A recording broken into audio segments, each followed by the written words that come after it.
Halo semuanya, perkenalkan kami dari kelompok 1 Peradaban Mesir Kuno. Berikut ini materinya, mari kita simak. Wah, sekarang kita ada di Mesir ya. Senangnya. Iya nih, benar, kita berada di Mesir. Bagaimana letak geografis di peradaban Mesir ini ya? Apakah kamu tahu? Setauku, Letak geografis terdiri dari 3 bagian besar, yaitu bagian lembah di hulu sungai, bagian delta di hilir sungai, dan gurun yang membentang mengisolasi Mesir kuno di bagian timur, barat, dan selatan. Mesir kuno berbatasan dengan Laut Tengah di sebelah utara dan Laut Merah di sebelah timur. Batas geografisnya adalah sebelah baratnya yaitu Libya, sebelah timurnya adalah Laut Merah, sebelah utara yaitu Laut Tengah, dan sebelah selatan Sudan.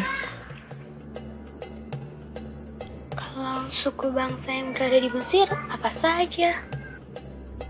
suku bangsa di Mesir ada 3, yaitu suku Hamis, suku Nubia, dan suku Arab. Suku bangsa, suku Hamis, suku Nubia, suku Arab.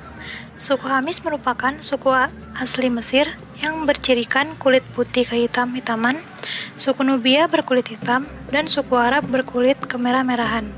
Suku Nubia adalah kelompok yang berasal dari bagian utara, Sudan, dan selatan Mesir. Orang-orang Nubian di Sudan menempati wilayah di antara gurun Haifa di utara dan Ahli Dabah di selatan. Wah, seperti itu ya. Aku jadi penasaran bagaimana sistem pemerintahan di Mesir. Lalu, bagaimana juga sistem kepercayaannya di sini? Oke, aku akan menjelaskannya sekarang. Sistem pemerintahan Mesir. Sebagai kawasan yang berbasis pertanian besar, Mesir kuno dipimpin oleh seorang Firaun. Peradaban Mesir kuno menganut sistem kerajaan yang berarti kekuasaan tertinggi berada di tangan raja. Bangsa Mesir kuno mempercayai bahwa kedudukan raja merupakan kekuasaan yang absolut, yang artinya tidak dapat diubah atau ditentang karena keputusan raja dianggap sesuai dengan kehendak dewa.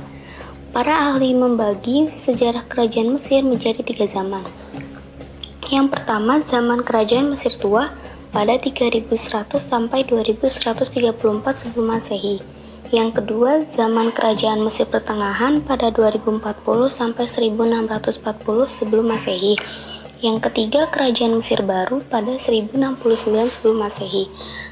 Kejayaan Mesir baru didukung oleh keunggulan raja-rajanya di antara lain Ahmosis I, Tutmosis I, dan Tutmosis III.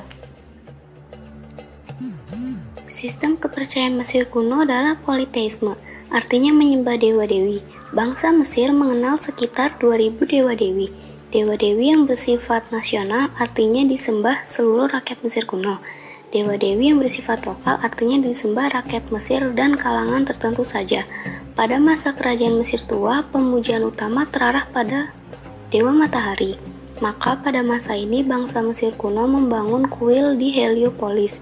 Pada masa kerajaan Mesir pertengahan, pemujaan terarah pada Osiris, dewa hakim di alam baka. Masa kerajaan Mesir baru, pemujaan utama pada dewa Amun, raja para dewa. Kalau sistem perekonomiannya, apakah Mesir ini bergantung pada sesuatu atau bagaimana? Perekonomian mereka bergantung pada keberadaan sungai Mesir loh, yaitu sungai Nil. Sistem ekonomi peradaban Mesir. Pada pertanian, media, ekspor minyak bumi, ekspor gas alam, dan pariwisata terdapat pula lebih dari 3 juta orang Mesir bekerja di luar negeri, terutama di Arab Saudi, Teluk Persia, dan Eropa. Penyelesaian bendungan tinggi Aswan pada tahun 1970 dan Resultan Danau Nasser telah menghasilkan tempat yang dihormati sepanjang masa dari Sungai Nil dalam pertanian dan ekologi negara Mesir. Sebuah populasi yang berkembang pesat, lahan pertanian terbatas, dan semua ketergantungan pada Sungai Nil terus membebani sumber daya dan menekankan ekonomi peradaban Mesir. Perekonomian kerajaan Mesir kuno sangat bergantung pada keberadaan Sungai Nil, karena bagi bangsa Mesir, Sungai Nil mempunyai dua peran yang berseberangan. Pada musim hujan, Sungai Nil mendatangkan bencana banjir bagi Mesir.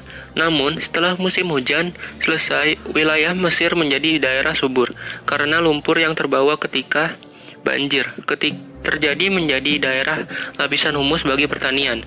Selain pertanian, Sungai Nil mempunyai fungsi lain sebagai jalur transportasi dan jalur perdagangan dari Laut Tengah hingga saat ini. Wow, kalau ilmu pengetahuan peradaban Mesir ini, bagaimana masyarakat dulunya? Jadi begini, Ilmu pengetahuan peradaban Mesir kuno.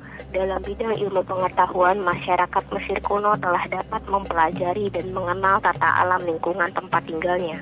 Masyarakat Mesir kuno yang hidup dari hasil bercocok tanam memiliki banyak waktu luang untuk menambah pengetahuan tentang kehidupan baik yang bersifat material atau spiritual.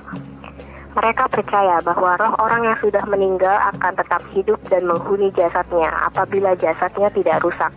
Pada tubuh orang yang meninggal dimasukkan bermacam-macam ramuan dan rempah, kemudian dibungkus dengan kain sehingga membentuk mumi. Mumi bangsawan disimpan dalam kubur di batu karang, sedangkan raja disimpan dalam bangunan megah yaitu piramida. Sistem pengawetan dan penguburan jenazah tersebut menunjukkan bahwa masyarakat Mesir kuno telah mengenal ilmu pengetahuan. Apakah dahulu warga Mesir sudah memiliki sistem teknologi? Kan siapa tahu mereka sudah pandai membuat sesuatu seperti obat-obatan, atau mereka membuat kapal, setauku kan? Ya, benar sekali. Masyarakat Mesir sudah pandai membuat sesuatu seperti Sistem teknologi. 1. Tembikar glasir bening dan kaca. Keramik yang terbuat dari silika, sedikit kapur dan soda, serta bahan pewarna. Tembikar ini digunakan untuk membuat manik-manik, ubin, arca, dan lainnya. Metode yang digunakan untuk menciptakan tembikar ini adalah menaruh bahan baku yang telah diubah menjadi pasta di atas tanah liat, kemudian membakarnya. Kaca. Bahan dasar kaca tidak diketahui, namun mereka dipastikan memiliki kemampuan teknis untuk membuat objek dan menambahkan elemen mikro untuk mengontrol warna. 2. Pengobatan. Luka dirawat dengan cara membungkusnya dengan daging mentah, lipin putih, jahitan, jaring, blok, dan kain yang dilumuri madu untuk mencegah infeksi. Mereka juga menggunakan opium untuk mengurangi rasa sakit. Bawang putih dan merah dikonsumsi secara rutin untuk menjaga kesehatan dan dipercaya dapat mengurangi asma. Ahli bedah Mesir mampu menjahit luka, memperbaiki tulang yang patah, dan melakukan amputasi. 3. Pembuatan kapal.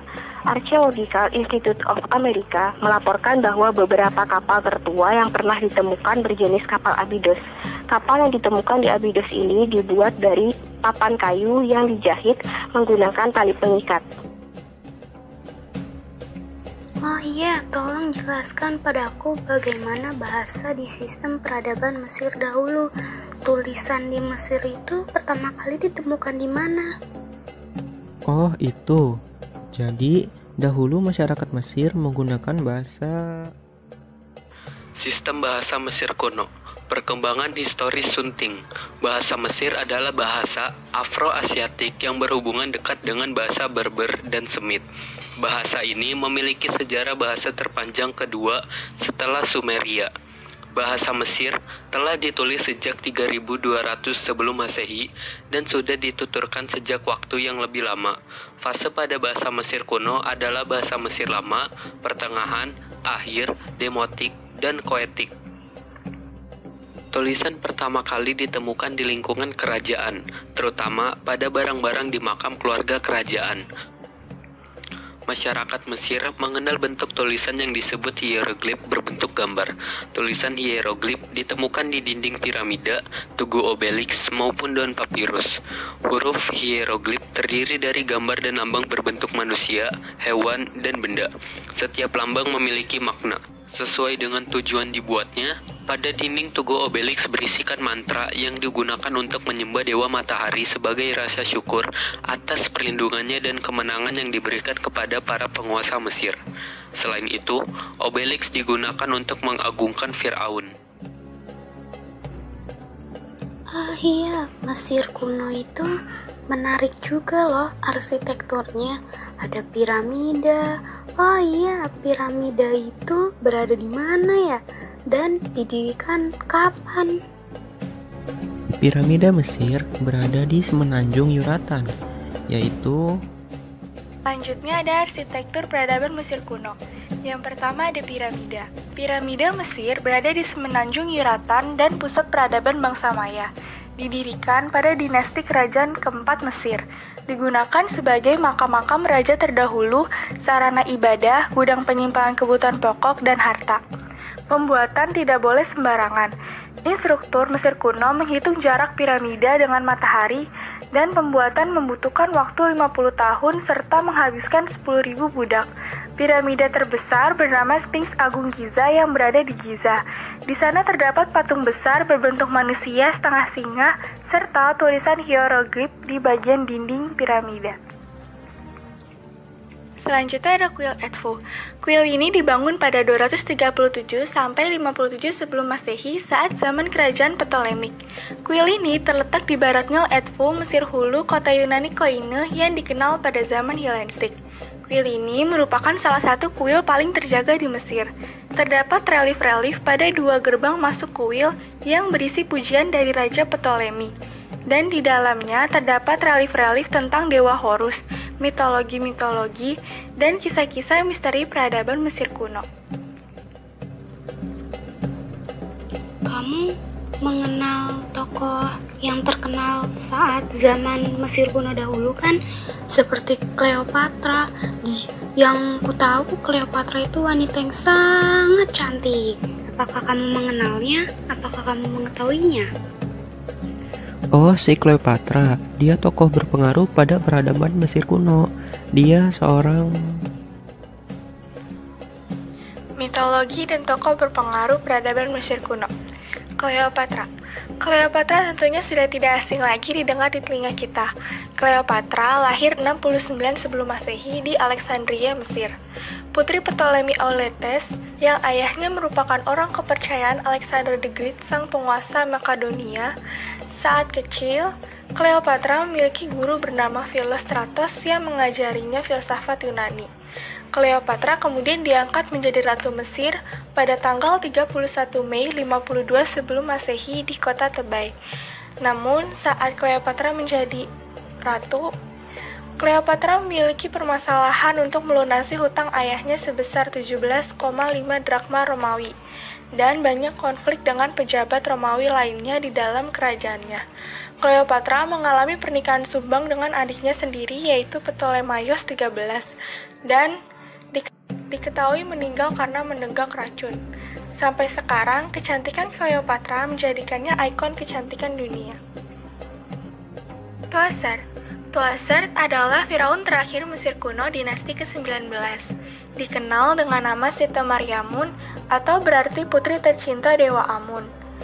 Tuaser memerintah selama 7 tahun dan meninggal pada 1190 sebelum Masehi. Berakhirnya masa pemerintahannya dikarenakan perang saudara di dalam kerajaannya dan tidak ada yang mengetahui kematiannya. Banyaknya monumen dan prasasti peninggalan ditemukan di Sinai dan Palestina. Sebuah vas Valens bertuliskan Kartauche dan Toser ditemukan di Yordania, patung-patung tentang dirinya di Heliopolis dan Tebes, dan makam Tuaser yang masih menggunakan sarkofagus yang berada di lembah para raja.